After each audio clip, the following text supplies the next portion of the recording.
ഇന്നൊരു സ്പെഷ്യൽ കറിയാ വെച്ചേട്ടോ. ഒരു നമ്മുടെ നാട്ടിലൊന്നും കിട്ടുന്നതല്ല. ഞാൻ ട്രിവാൻഡ്രത്ത് ഒരു റെസ്റ്റോറന്റ് നടത്തി. അപ്പൊ അവിടെ ഒരു ഫോറിനർ വന്നു. അപ്പൊ നമ്മുടെ ഭക്ഷണം എല്ലാം കഴിച്ചിട്ട് അവരെന്നെ പഠിപ്പിച്ചൊരു സ്റ്റൂ ആയത്. എന്ന് വെച്ചാൽ അവരുടെ സ്റ്റൈല് നമ്മുടെ നാടുമായിട്ട് യാതൊരു ബന്ധവുമില്ല കേട്ടോ. അപ്പൊ ഞാൻ വിചാരിച്ചു നിഖിലേക്ക് ഈ മട്ടനോട് ഭയങ്കര ഇഷ്ടാന്ന് പറഞ്ഞു. എപ്പോഴും കഴിക്കുന്ന ഒരു വെറൈറ്റി ആയിക്കോട്ടെ അല്ലേ, നമുക്കൊന്ന് ട്രൈ ചെയ്യാം. ഭയങ്കര ഫുഡിയാ, ഇഷ്ടാ? മട്ടണാണോ ഫേവറേറ്റ്? എനിക്ക് ഫിഷാണ് കൂടുതൽ ഇഷ്ടം. മട്ടനും ചിക്കനെക്കാട്ടിലും ഇഷ്ടം മട്ടൺ ഏറ്റവും ടേസ്റ്റ് ഉള്ള മീറ്റ് അല്ലേ? ഓക്കെ. നിഖില ഒരു കാര്യം ചോദിച്ചിട്ട്, ഇപ്പൊ നമ്മള് ഇൻഡസ്ട്രിയിൽ ഇപ്പത്തെ നിലയൊന്നും എനിക്ക് അറിയാൻ മേല.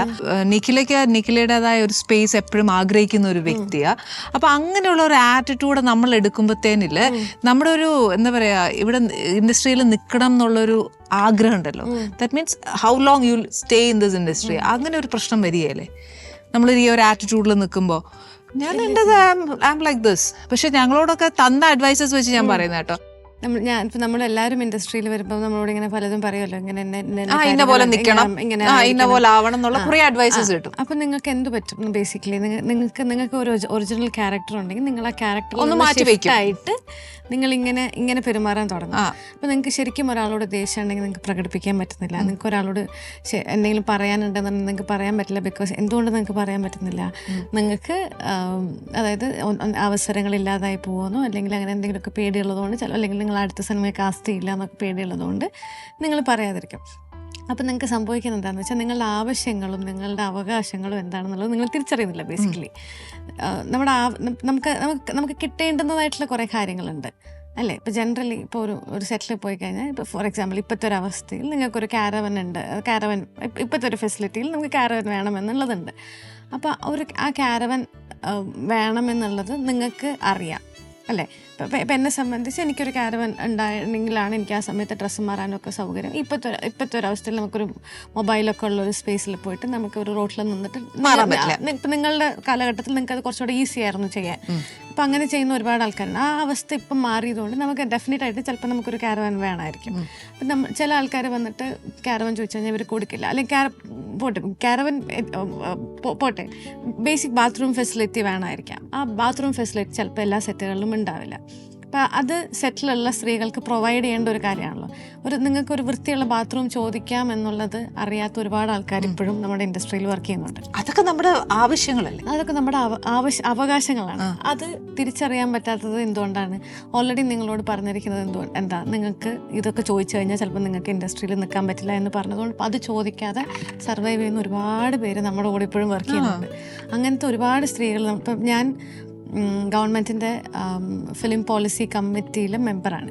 ഞാൻ പറയുന്നത് എനിക്ക് മുന്നേ ഉള്ള ജനറേഷൻ ഓഫ് ആക്ടേഴ്സ് അവർ കുറേ കാര്യങ്ങൾ ചോദിച്ചതുകൊണ്ടായിരിക്കും ചിലപ്പോൾ എൻ്റെ ജനറേഷൻ ഓഫ് ആക്ടേഴ്സിന് കുറച്ചും കൂടെ ഫ്ലെക്സിബിളായിട്ട് ഇപ്പോൾ വർക്ക് ചെയ്യാൻ പറ്റും.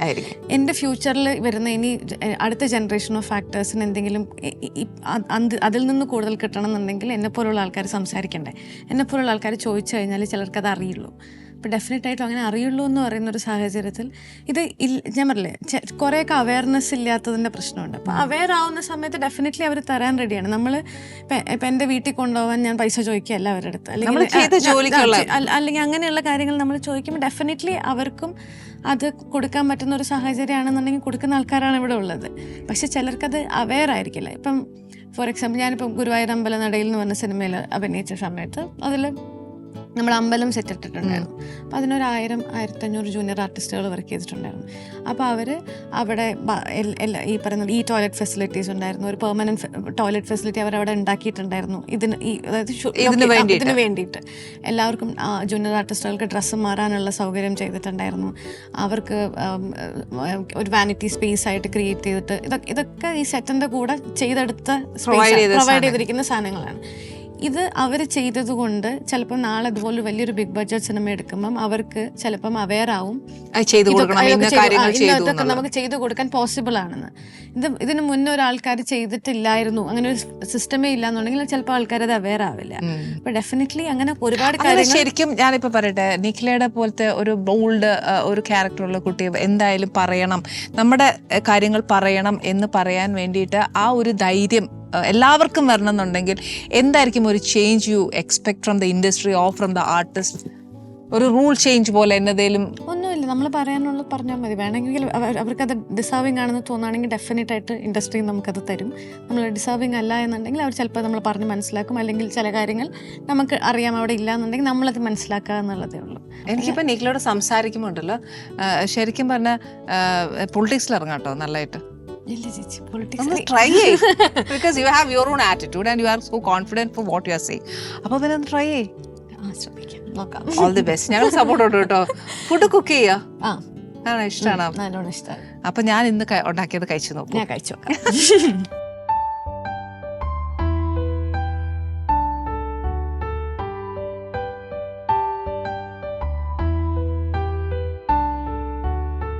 ഇതിന്റെ കൂടെ ഗാർലിക് ബ്രെഡോ അങ്ങനെയൊക്കെ അതിന്റെ കോമ്പിനേഷൻ പുള്ളിക്കാരത്തി പറഞ്ഞു തന്നെ. And they go for bread, പിന്നെ ഫ്രഞ്ച് ഫ്രൈസ്, കുറെ സോർട്ടഡ് വെജിറ്റബിൾസ് അങ്ങനെ വെച്ചിട്ടാണ് അവര് കഴിക്കുന്നത്.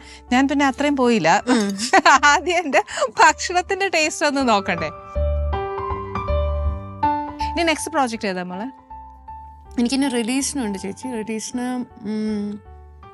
സീരീസുകൾ ചെയ്തിട്ടുണ്ട് ഞാൻ. ഏത്? മലയാളം? മലയാളമുണ്ട്. ഹോട്ട്സ്റ്റാറിന് വേണ്ടിയിട്ട് അണലി എന്ന് പറഞ്ഞിട്ടൊരു സീരീസ് ഉണ്ട്. സോണിക്ക് വേണ്ടിയിട്ട് ഐസ് എന്ന് പറഞ്ഞിട്ട്, പിന്നെ അനന്തൻ കാട് എന്ന് പറഞ്ഞിട്ട് സിനിമയും കൂടെ റിലീസിനുണ്ട്.